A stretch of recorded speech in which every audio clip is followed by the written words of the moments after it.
Welcome, everybody. Welcome to another episode, the day after an away defeat at Grimsby Town as a Manchester United fan. So I'm struggling through this recording already, and I know I've got the boys smiling on this one. But welcome to Enablement Uncanned. And welcome, Harry and Hadden. It's great to have you on. Great to be here, mate. Thank you for having us. It's nice, isn't it? It's nice to have a bit of an internal one. Two of the superstar SDRs. I better introduce you both.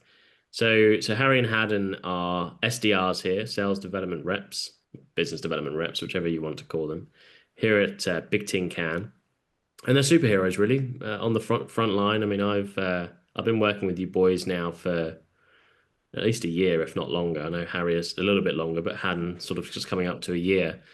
And yeah, truthfully, I'm not just saying this; they are unbelievable at what they do, and SDRs across the globe truly are heroes when it comes to the frontline staff. And I'm going to put them on a pedestal even more now and say that they are qualified and are in the finals of the National Sales Awards in November, aren't you? At up in Birmingham, which obviously Get it in back in Birmingham. Hadden knows very, very well, and the Blues.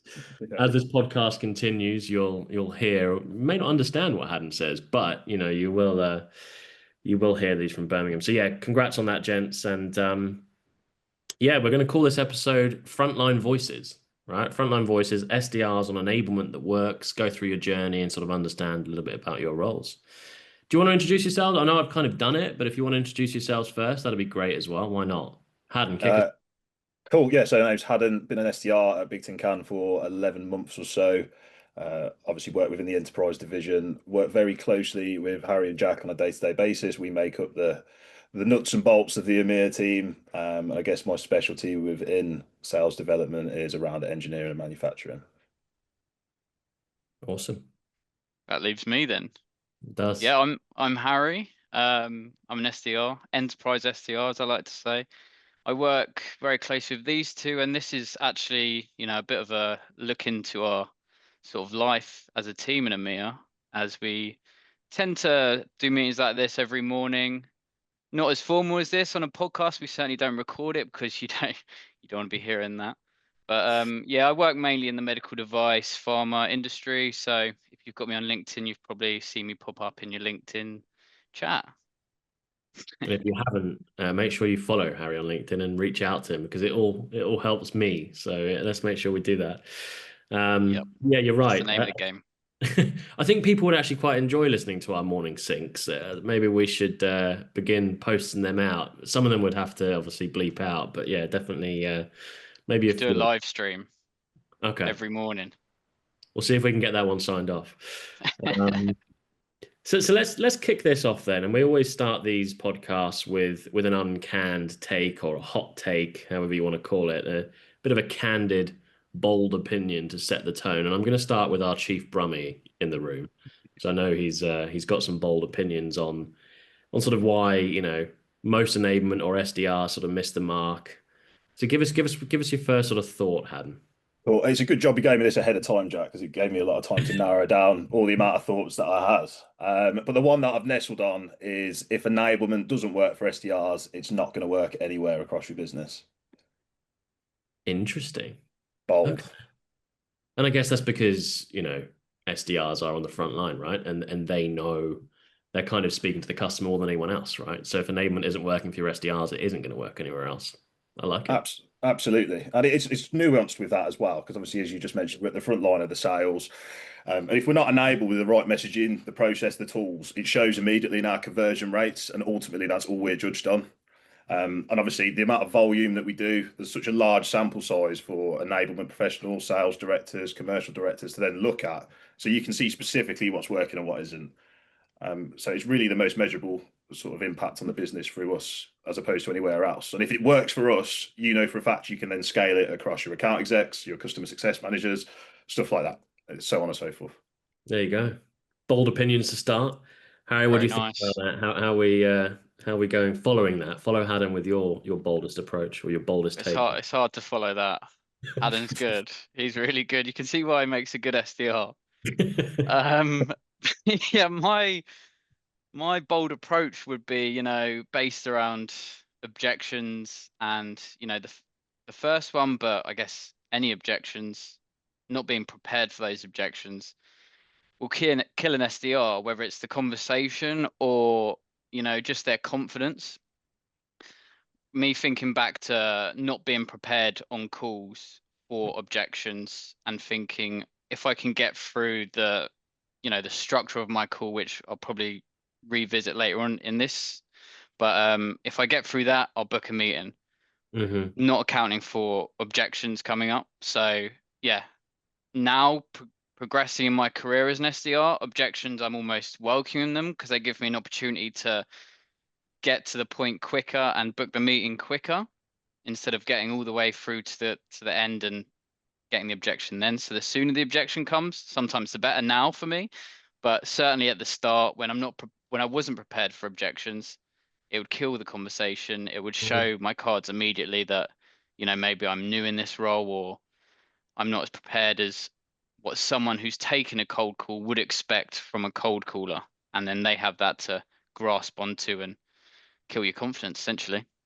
It's a really valid point, actually, because you're bringing into a few things there that I see and what I've been trained on in what I do in sales. And, you guys, you're going to be in sales very, very soon.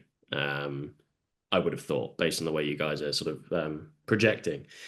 And that's the goal, right?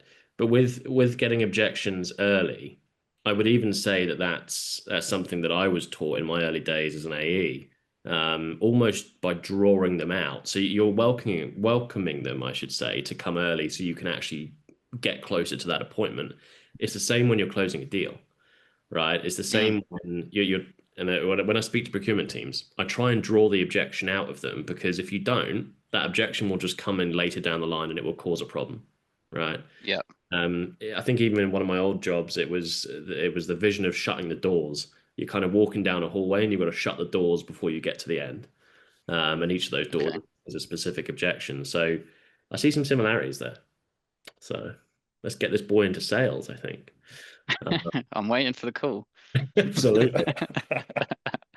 So let's go back to the origins because you've been an SDR for quite a while, Harry, and Yep. you've been really really good at it, and you've been in some other previous places. So where did it start? 'Cause it's been kind of unconventional your path into sales. So talk to us and talk to the listeners about your background, kind of what drew you in, and sort of why being an SDR, I guess, wasn't necessarily the obvious choice. Yeah, it's certainly been unconventional. Well, I started off my sales career out of uni in B2C, in the B2C world. I was selling a solicitor service for the conveyancing process. So when you're buying, selling houses, and that was a great job. I can't lie. I loved it there. Loved the people, met a lot of great people, had a lot of fun. It was very much blasting calls all day, every day. I started off in that environment, very unconfident in my first sales role, thinking, can I do this? Am I cut out for this? Should I have chosen another path? And then as time went on, I just kind of built confidence, learned things outside of what's being taught Hmm. within the company.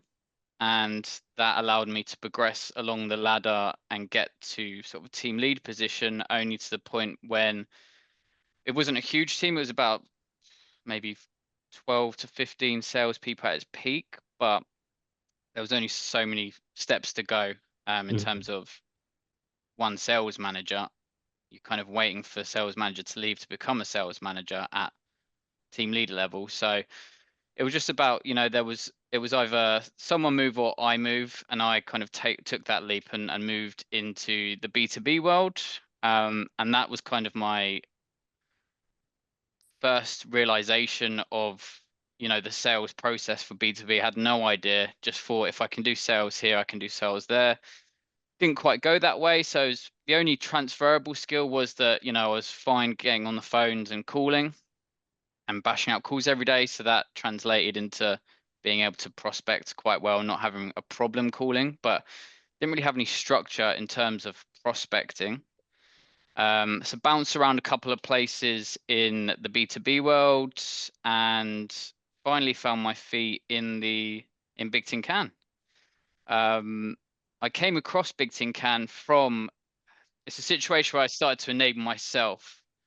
Got courses, got mentors, signed up to shout out here to James Bissell's coaching and mentorship.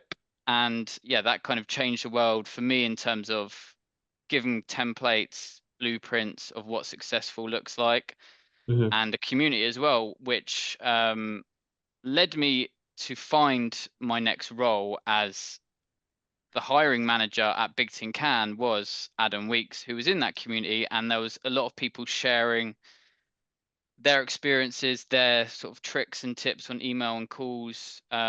And that was great from the community aspect. And then, yeah, just naturally you would look at different people and what they're sharing. You'd go on their LinkedIn, saw that Adam was hiring, messaged him saying, look, I see you putting a lot of value. I'm learning a lot from you within the community. So it'd be great to work with you. And I assume I'd learn a lot more. And then went through the hiring process. I think that gave me naturally a leg up, where Mhm. it shows that I'm coachable and willing to learn. And from a hiring manager perspective, that's what they're looking for. So I think that's what gave me the advantage of getting the job essentially. And yeah, that's basically where I found myself. Bigtincan. I've loved every minute I've been here for the last 2 years, and I hope to grow into a sort of more mature and tenured sales rep here. You absolutely will, and I think it shows it shows tenacity, right? And I think that that kind of embodies the SDR role, because I mean I've been an SDR, and Mhm.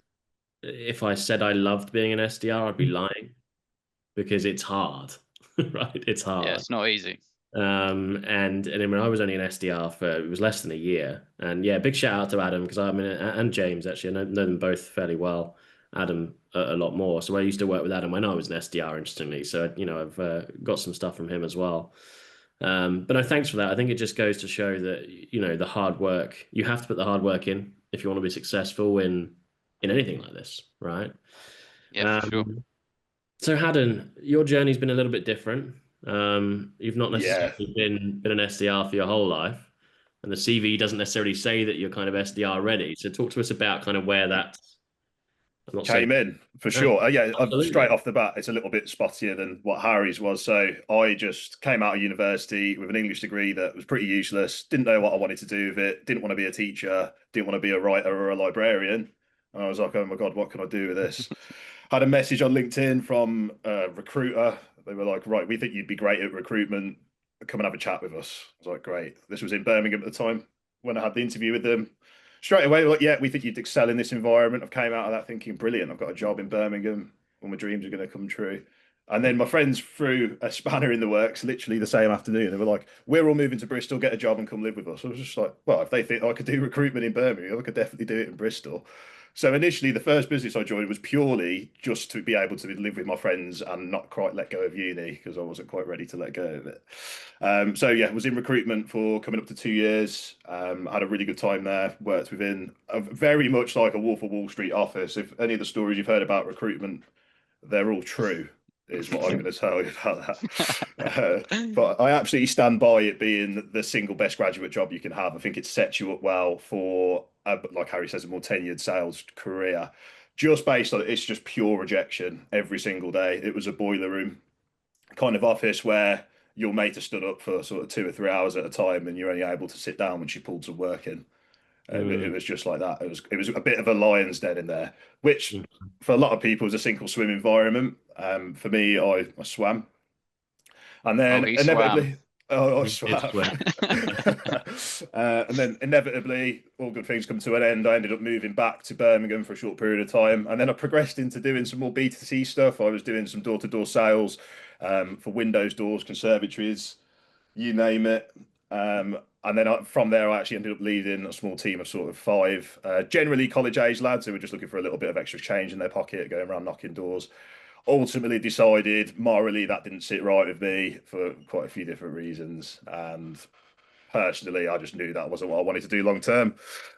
Continued that, but then started selling engineering and construction insurance for sort of niche property developers. But that business had, not to obviously bash previous employers, but there were certainly a few issues top to bottom in that organization. And ultimately, I was like, this just cannot work for me.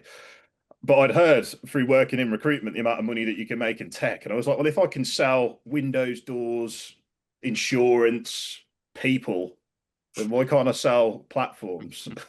Might as well add another string to the bow. And that's how we ended up here. Thankfully, yourself, Jack, and Jack Brown took a bit of a chance with me. And thankfully, it's paid off.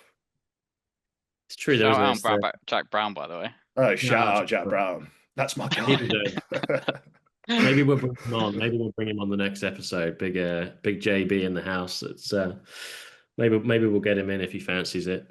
But yeah, it just goes to show, doesn't it, the diverse backgrounds, because you're both very, very good at what you do. You're both obviously in the sales awards. You're both posting very, very good numbers, which I'm very, very thankful for. So thanks for sure.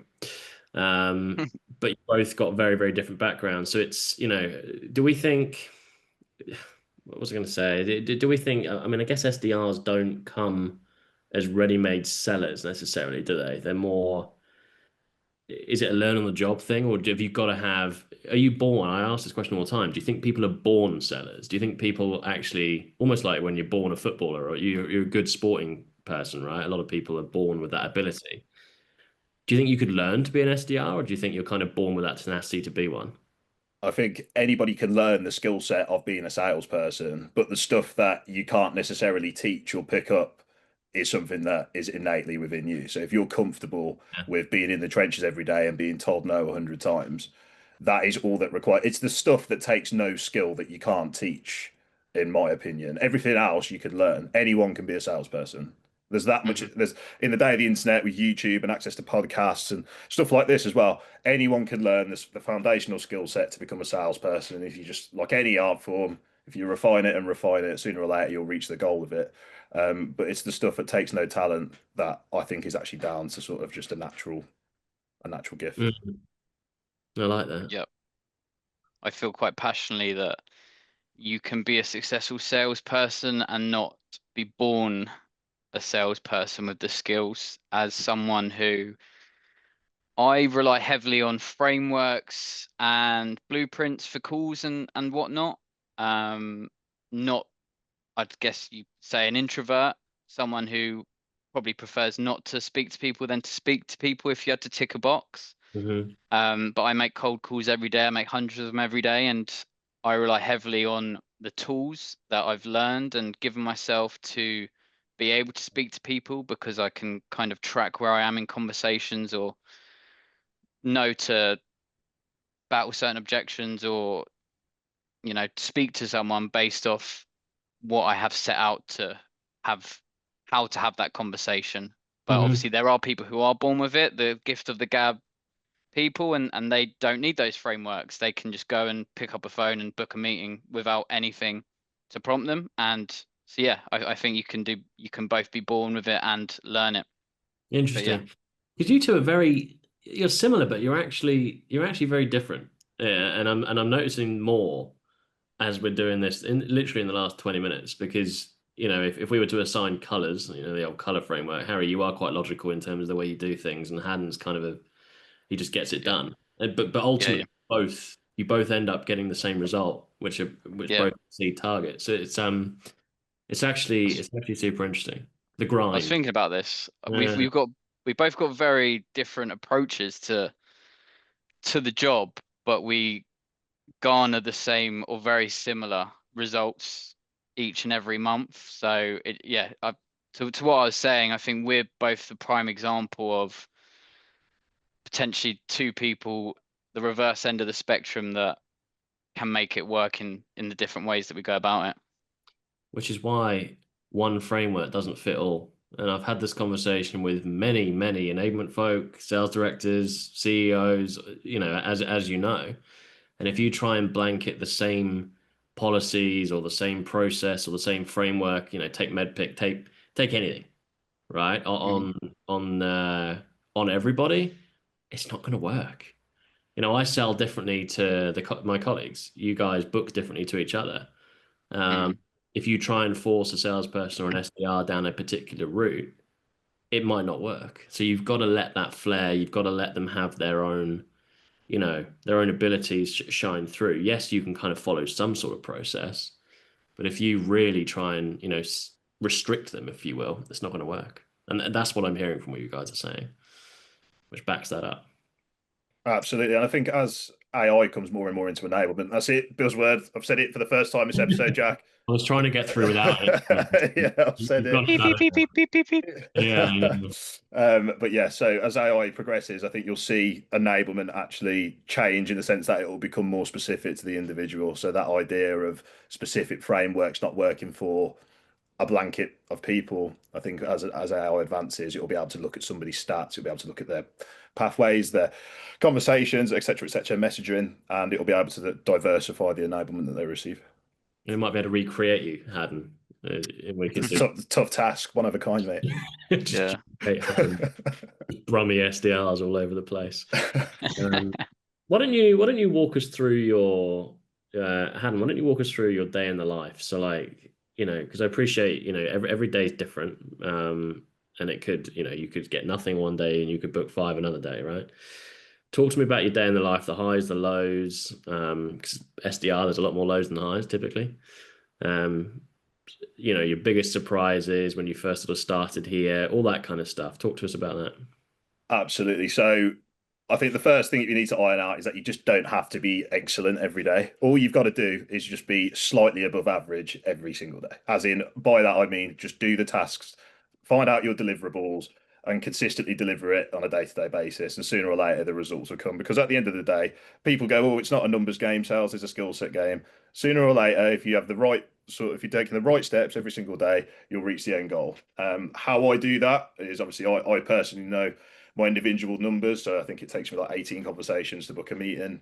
And then to get 18 conversations, I need to do X amount of dials. And then to do X amount of dials, I need X amount of leads and contacts. How I split that up is I do 3 sprints a day. So I'll do, as soon as we log on, after we've finished chewing the fat of our morning, as we do every day, I'll jump straight onto LinkedIn, find the lead list that I made the previous day, upload that straight into our workflow. And then through there, I'll just do cold calling for an hour and a half, non-negotiable. Phone goes on do not disturb. I don't do anything, even if I'm having positive conversations within the call block and they're like, yep, send me an email. I will not send anybody any form of email until I finish that call block. Because I think that's where you start going wrong. You just need to absolutely commit to doing nothing other than that in that time frame. And then from there, I'll just do some more the more admin stuff, which to be honest, I actually find really difficult. Like doing the LinkedIn messaging and the emailing and updating of CRMs and all that kind of stuff. Because I just haven't got any room for any kind of flair when I'm doing that. I find I'm at my best when I'm on the phone and things, but I commit myself to that every single day, knowing I'm no good at it. And then on the third part, I'm doing the lead list building again, ready for the same again in the afternoon. I'll do another call block, another email, LinkedIn sprint, and then I'll finish my lead list in the afternoon. And that sets me up for the day. But I think the non-negotiable to consistently booking meetings is at the end of every single day, I know who I'm calling tomorrow. Yeah. And I think that's Well, where a lot of people go wrong. it's such a simple habit and routine to get into, isn't it? And I love the piece you're talking about in terms of breaking it down by numbers, because I mean, I used to do this and I was told to do this by some of my old bosses years and years ago when I was calling as a like a 360 sales rep. So I used to cold call, I used to book my own appointments, which I still do now, if anyone's listening, now and again. I used to break it down what I earned per call I made. Like I had a spreadsheet. So I would work it backwards the same way you have, right? So deal to appointment, and then appointment to how many calls I would need to make to get an appointment in. And I would get my average commission every single month. This is genuinely what I did. I could probably still find the spreadsheet. And I used to work out the exact amount of money I would make every single dial I made, cold calls. Because if you earn, I don't know, 100 grand in commission a year, let's say, congratulations if you do, 100 grand a year in commission, you can break it down per calls you make. It's really simple to do that. And if it's pound, 50p, £5 every call you make, it spurs you on to make that next call. Because whether you're closing a deal today or next week or next month, you know that it's going to average out and you know you're going to earn that money anyway. So I really Absolutely. like that. So is yours, Harry, does your day look any different, or is it similar? Well, talk to us about it. Yes, I mean it's very similar. It's not the exact same in terms of specifics, but it is in terms of it's structured. Mhm. And to add to Hadden's day to day, I think something that certainly helps me is just time blocking those appointments, should we say, in my calendar, just so we're strict on, okay, 10 to 11, 10 to 12 for me in my case is cold calling. I'm not doing anything else. Mhm. Same as what Hadden said, all distractions off, standing up, project your voice, make sure you're in the zone. If you book another call, if you book a meeting, straight back on the phone, you're trying to book another one with that momentum. We're not trying to send a follow-up email in the middle of a call blitz or do any admin tasks. That's waiting until after where we've, sectioned off half an hour or so to do those bits then. So yeah, very similarly. I mean, to give you an exact, we do the sync every morning, sync till lunch. I'll cold call because I find I'd rather just get it done, to be honest with you. It's not strategic. It's a strategic thing in terms of making sure those calls are done for me. Not so much strategic in terms of what times of the day are better for picking up, people picking up. So that's what I prefer to do. Just get it done all in the morning, so it's out of the way and I'm fresh. Mhm. Go for lunch, come back and do admin bits, and that includes sort of emails, LinkedIn, etc., and then finish the day with building my lists. I tried to add minimum 10 a day of Okay. new prospects, but ideally I want to be getting 30 if I can, 40, but it's an arduous process sometimes, so can't always. I build lists a little bit different, maybe a bit old school in terms of I use Sales Nav, but I build the lists with a spreadsheet. I know, crazy, but it just means I have a visual on it. It's a little bit longer, but it means I've got all the personas I want to go after within certain accounts. So that's what takes a little bit longer. That's why I try and keep it in a range of like 10 to 30, but sometimes it is just quite difficult to get those numbers, but it's the goal. And then I try and squeeze in a bit of learning either side of my day as well if I can, depending on how motivated I am really on that day. Yeah. And they're similar, but they're also, like I said earlier, it's different. I'm going to ask you both a difficult question now that you haven't prepped for, which is great. Because I do like to throw you under the bus. Because it's always important to Brilliant. do. That's great. What? Thank you for that. Yeah, you're welcome. I'll start with you, just as though you were giving me jip back. What would you what would you wish you'd known on day one Wish I'd known on day one that you know now? You think that what I you known. yeah. Okay. Yeah. Day one of ever doing SDR, of cold calling and stuff, I would say it would be heavily focused around knowing stuff about cold calling, and that is the whole frameworks situation. Have not necessarily a script, but if you have to start Mhm. with a script, read it word for word. It's like if someone finds out you're reading and they say, "Are you reading a script?" Yeah, it's embarrassing, but and you might turn into a LinkedIn post, but realistically, you're not going to see that LinkedIn post, and an L brings you closer to a W. So start off reading if you have to, but just have that framework where you know where you are in a certain point of the call, whether it's, a mission-based opener, a pain-based pitch, questioning phase, or, a pitch that reflects what you've discovered in the questioning phase, and then a call to action. If you follow that, I think of it as like an essay exam back in school where you get top marks for hitting all the criteria of the essay: introduction, application, I think it's analysis and evaluation. If you do that in an exam, you get marked in the top bracket. So I think of it like a cold call, if I just follow that structure, I'm going to be fine because I know where I am as part of the call. If I'm doing a random call and having no structure like I was on day one, that's when I get flustered. That's when I don't know what I'm talking about. That's when I just go straight into a pitch slap, and it's a pray and spray situation that comes off sometimes by chance, Yeah, it would but do. it's not going to be a great way to go about your business. Yeah, it's not going to be as targeted. Good answer. You actually didn't prep that, so I'm proud of that. Hadden, what do you wish Straight you off the dome.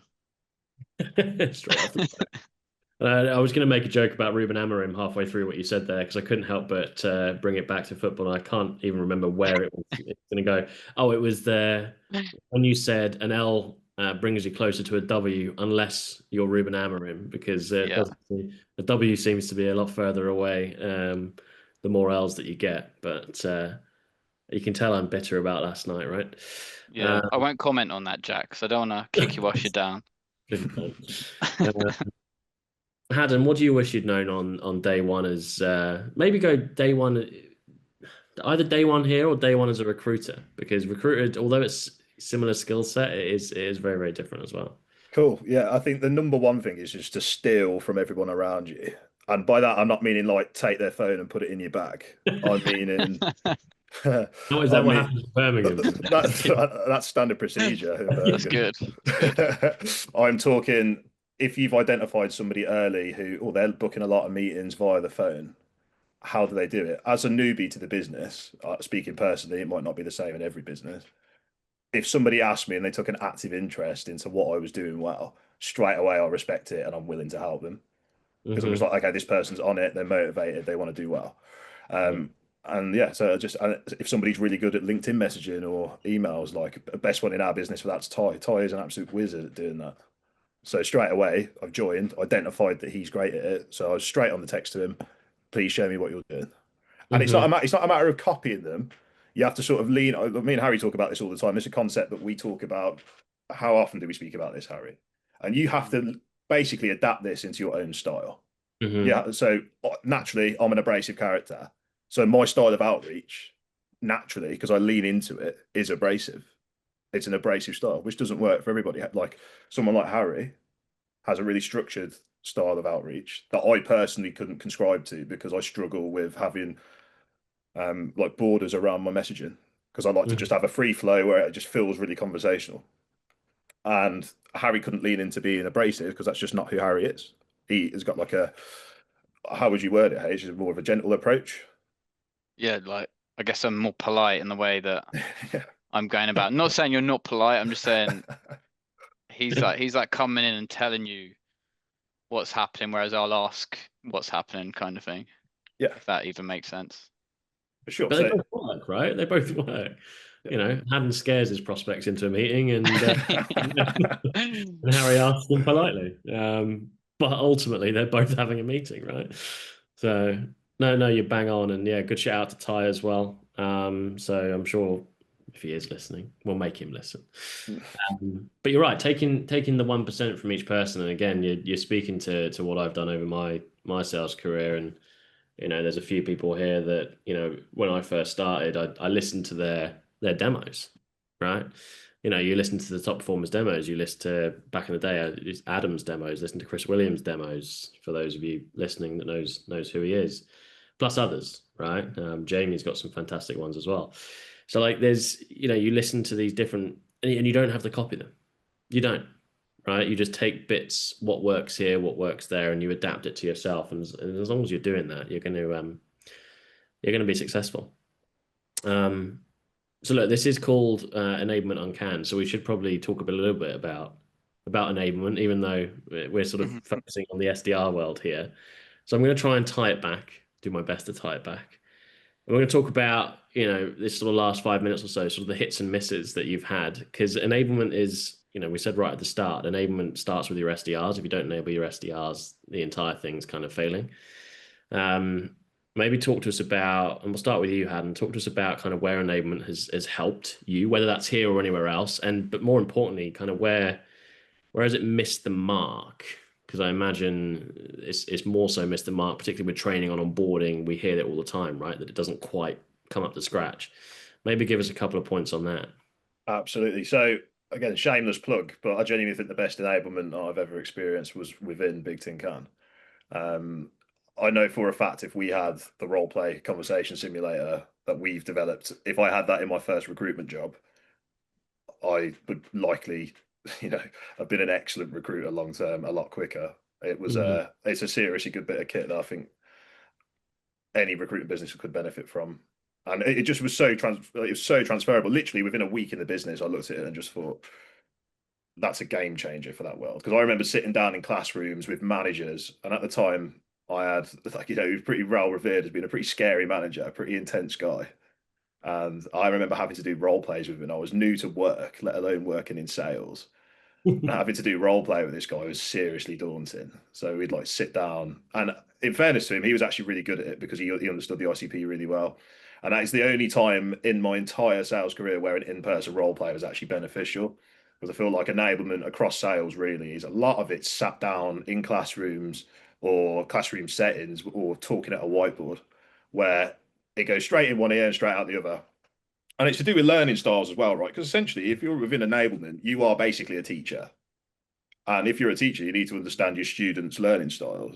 Like for me, I'm not an audio learner, I'm a practical learner. I need to be shown, demonstrated, and then I can replicate it. Whereas if somebody's telling me to do something, they may as well be talking to the wall behind me because I literally cannot take it in. So it missed the mark for me in quite a few of the businesses, which enabled my ramp up time to be really slow. I remember my second recruitment job, I was a new industry working within tech, and it was nothing even like my first one. I remember my first one, I had like 6 or 8 weeks where they were getting me up to speed with how to speak about the businesses I was talking to and the industry I was in.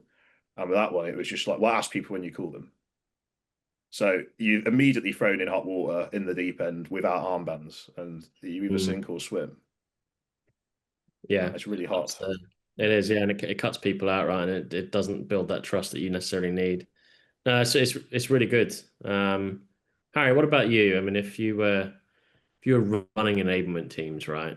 Let's say you were running an enablement team, what would you do for you as an SDR, or where have you seen those gaps? Where have you seen those good things, those bad things, either here and or in previous places as well?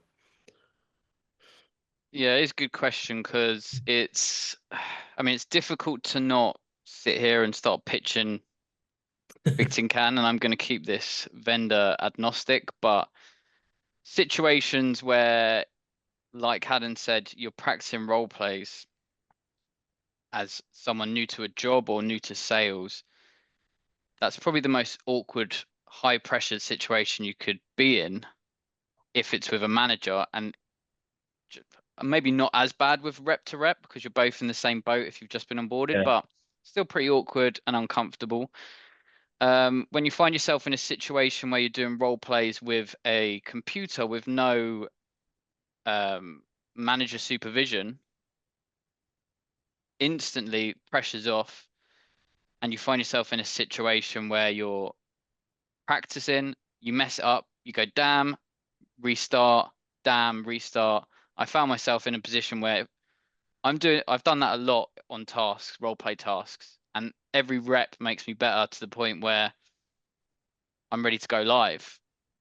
Whereas I've also been in situations where there's been no role plays at all. So you're doing those practice situations live on calls, messing them up, not confident. So that's an issue in itself. But yeah, I think role play, if they put a gun to my head and say, what's one enablement tool that you would say would change the game for SDRs, it would definitely be some sort of role play simulator. So I feel that is really a technological advancement that has changed the game for Yeah. skill development and reinforcement of learning. But even right down to content, when you've just got off the phone with someone, I've been in previous jobs where we're just writing long emails explaining the call we just had, as well as recapping all the features and features and bells and whistles that we offer, because we've got no content, let alone we can't find any content. But in situations where there has been content there, you can't find it because there's no one place to find it. It's just spread across a whole world of different apps and websites. So yeah, just having things at your fingertips and making it as easy as possible for your rep to practice and to make their job better is a great starting point.